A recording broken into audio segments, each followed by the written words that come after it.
Hello বন্ধুরা, দেখতে পাচ্ছ আমরা চলে এসেছি ব্যানাচিরি বাজারে, যেখানে চলছে চৈত্র সেল। দেখতে পাচ্ছ, যদিও চৈত্র মাস চলে গেছে, পয়লা বৈশাখও পেরিয়ে গেছে, তা সত্ত্বেও সেল কিন্তু রীতিমতো ভালোই দেখা যাচ্ছে। দেখতেই পাচ্ছ রাস্তাঘাটে চারিদিকে মানুষে ভর্তি। তারপর আমরা চলে এসেছিলাম শ্রীলেদার্সে কিছু সামার কালেকশন দেখতে, স্লিপার্স বা আদার্স কিছু কালেকশন দেখার জন্য। আর তারপরে হঠাৎ করে বৃষ্টি স্টার্ট হয়ে গেল, আমাদের মুডও খারাপ হয়ে গেল। দেখছো আমরা দাঁড়িয়ে আছি বৃষ্টির জন্য।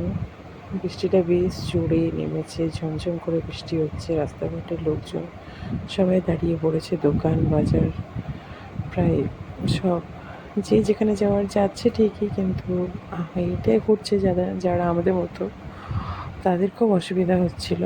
তো আমরা বিরক্তও হচ্ছিলাম, কিন্তু কিছু করার নেই, বৃষ্টিটা খুব জোরে শুরু হয়েছে।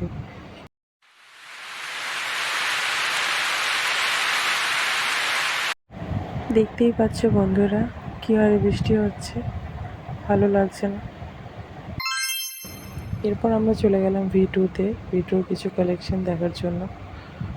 বেশ ভালো লাগছিলো কালেকশনগুলো দেখতে। যখনই যাই V2-তে একটু যাই, কারণ ওখানকার পরিবেশটা খুব ভালো লাগে আমার।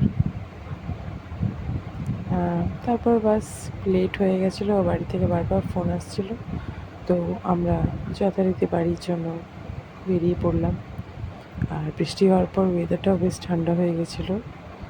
তো দেখতেই পাচ্ছ চারিদিকে কীরকম কুয়াশা কুয়াশা হয়ে গেছে। চলো বন্ধুরা, আজকের মতো টাটা।